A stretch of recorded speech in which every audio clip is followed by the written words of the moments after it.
अस्सलाम वालेकुम एवरीवन, मैं हूं श्याम भल्ली। उम्मीद है आप सब खैरियत से होंगे। यहाँ पे जनाब इस वक्त मौसम जो है वो अच्छा शुरू हो चुका है।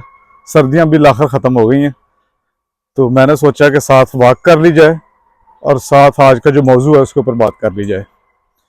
तो आज का मौजू जनाब पाकिस्तान के ऊपर है, और ये मौजू है मेरा जो किसानों का इस वक्त एहतजाज चल रहा है पंजाब में बिलखसूस, उसके ऊपर। क्योंकि मेरा खुद ताल्लुक जो है वो देही इलाके से है, पाकिस्तान में, पंजाब से, और मुझे पता है कि किसानों को क्या मुश्किलात होती हैं, बिलखसूस उनका क्या खर्चा होता है और क्या वो मुश्किलात का सामना करके उसके बाद फसल जब उगती है, फसल की जब पैदावार होती है, तो उस वक्त जो उनकी खुशी होती है वो देखने के काबिल होती है। लेकिन बदकिस्मती से अगर हुकूमत की तरफ से उनको ऐसे हालात ना मिले, ऐसा माहौल ना मिले, और ऐसे जो है ना वो उनको मौके ना मिले कि वो अपनी फसल को अपने जायज़ जो रेट है उसके मुताबिक फरोख्त कर सकें, तो इससे ज़्यादा बदकिस्मती उनके लिए और क्या होगी। उन्होंने इतना वक्त अपना लगाया होता है, खाद का खर्चा, खाद दवाई का खर्चा, उसके बाद वो ट्यूबवेल का बिजली का पानी या जो तेल लगा के जो जनरेटर या वो पीटर वगैरह चला के उससे वो पानी देते हैं, वो सारा खर्चा, मतलब तेल, खाद दवाई और इस तरह सारा खर्चा डाल के उसके बाद आखिर में उनको सारी बचत होनी होती है। अभी ये सुनने में आया था कि पीछे हुकूमत ने रेट मुकर्रर किया है 3900 गंदम का पंजाब में, और उस 3900 में भी हुकूमत ज़ाहिर है खुद वो लेगी उनसे गंदम, तो फिर ही उनको फ़ायदा। लेकिन हुकूमत ने 4 मिलियन टन की गालिबन बात की थी, और अभी 2.3 मिलियन टन जो है, 2.3 या 4, उसके बाद हुकूमत ने हाथ खड़े कर दिए कि हम जनाब आपसे और गंदम नहीं ले सकते इस रेट पे। उनके मुख्तलिफ बहाने हैं। कभी वो कहते हैं कि गंदम में नमी मौजूद है बारिश की वजह से, उसका हमें नुकसान है, हम नहीं ले सकते। कभी कहते हैं हमारी कैपेसिटी पूरी हो चुकी है, हम नहीं ले सकते। इस तरह मुख्तलिफ बहाने जो है ना वो जारी हैं। लेकिन मसला ये है कि जो किसान है वो कहाँ जाए, वो अपना हाल किसको सुनाए, जिन्होंने इतना ज़्यादा खर्चा किया और उनकी सारी उम्मीदें, जो स्पेशली छोटे काश्तकार हैं, मैं उनकी बात कर रहा हूँ, उनकी सारी उम्मीदों का मरकज़ इस फसल पे होता है। जो फसल होने के बाद उन्होंने अपना थोड़े से दिन सुकून से गुजारने होते हैं, उसके बाद अगली फसल की तैयारी करनी होती है। अगर उनको उसका भी मुनासिब मुआवजा नहीं मिलेगा तो वो क्या करेंगे। अभी इस ज़िम्मन में मैं ये भी बताता चलूँ कि इस वक्त मुख्तलिफ शहरों में जो है ना वो किसानों ने अपने मुजाहरे वगैरह शुरू कर दिए हैं।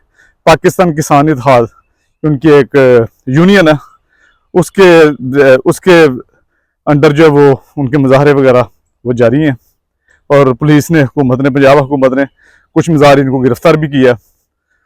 उसके अलावा एक ये भी वजह है कि इनका उस रेट पे गंदम जो है वो नाफरोख्त होने की जो आड़ती हैं वो सबसे ज़्यादा इसमें किरदार अदा करते हैं। मिडल मैन के तौर पे वो सस्ते दामों में गंदम खरीदते हैं। इन्होंने अगर उनसे कोई पैसे वगैरह लिए हों अपने बीज के लिए, खाद दवाई के लिए, तो वो इनसे फिर सस्ते दामों खरीदेंगे। ये वैसे जब ये फंसे होते हैं, ये हुकूमत को नहीं उस रेट पे फरोख्त कर सकते, हुकूमत नहीं उनसे ले रही, तो क्या करेंगे वो, उन्होंने किसी को तो देने हैं ना। तो आड़ती जो है वो अपना बीच में से हिस्सा रखते हैं, वो उनसे सस्ते दामों लेते हैं।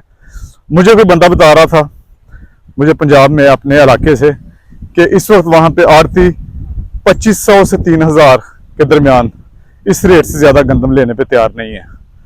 तो जो किसान है वो कहाँ जाएंगे, वो उनका तो खर्चा भी पूरा नहीं होगा इस तरह। अब ये मुकम्मल तौर पे हुकूमत की जिम्मेदारी है इसमें अपना फ़र्ज अदा करें, और वज़ीर आला पंजाब जो है मरीम नवाज साहबा, वो टिक टॉक से और तस्वीरें खिंचवाने से थोड़ी उनको फुर्सत मिले, तो इस बारे में भी सोचें कि किसान जो है वो किस हद तक अपनी मुश्किल ज़िंदगी बसर करते हैं, और किस हद तक मुश्किलात के बाद जब फसल उनकी पैदावार होती है तो उस वक्त उनको जाके थोड़ा सा जो है ना वो सुख का सांस लेना नसीब होता है। मगर अभी तो ये लग रहा है कि वो सुख का सांस भी उनकी किस्मत में नहीं है।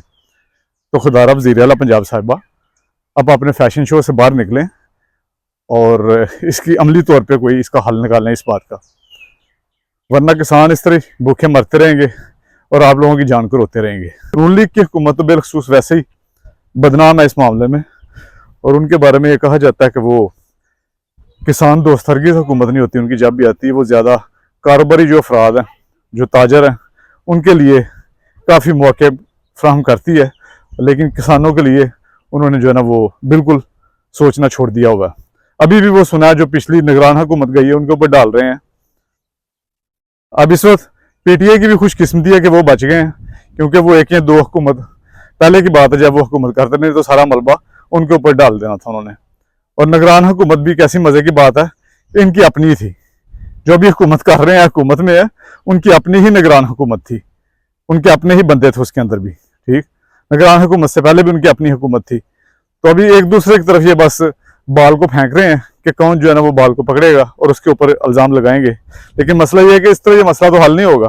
किसानों को इनको मौके देने पड़ेंगे, उनका हक है, उन्होंने इतनी मेहनत की है, और खुदारा उनके बारे में कुछ सोचें। और क्योंकि पाकिस्तान बेलखसूस पंजाब ज़राअत का सबसे बड़ा सूबा है, और पाकिस्तान जो है वो ज़राअत सबसे ज़्यादा जो है ना वो एग्रीकल्चर पाकिस्तान में की जाती है। तो अगर ये एग्रीकल्चर के सेक्टर पे छोटे किसानों पे फोकस कर लें, उनको सहूलियात दें, उनको जो है ना मौके फराहम करें, तो मेरा ख्याल है कि इससे मुल्क जो है वो काफ़ी तरक्की कर सकता है। लेकिन बदकिस्मती से इनका फोकस उस तरफ नहीं है, इनकी और प्रायोरिटीज़ हैं। बस आज के ब्लॉग में मैंने यही बात करनी थी कि किसानों की कुछ सोचें और इस बात का कोई मुश्किल हल निकालें। आज के ब्लॉग से इतना ही। अगर आपको ब्लॉग पसंद आए तो लाइक और सब्सक्राइब कीजिएगा। इंशाल्लाह अगले ब्लॉग में किसी और मौजू पे बात होगी। तब तक के लिए अल्लाह हाफिज़।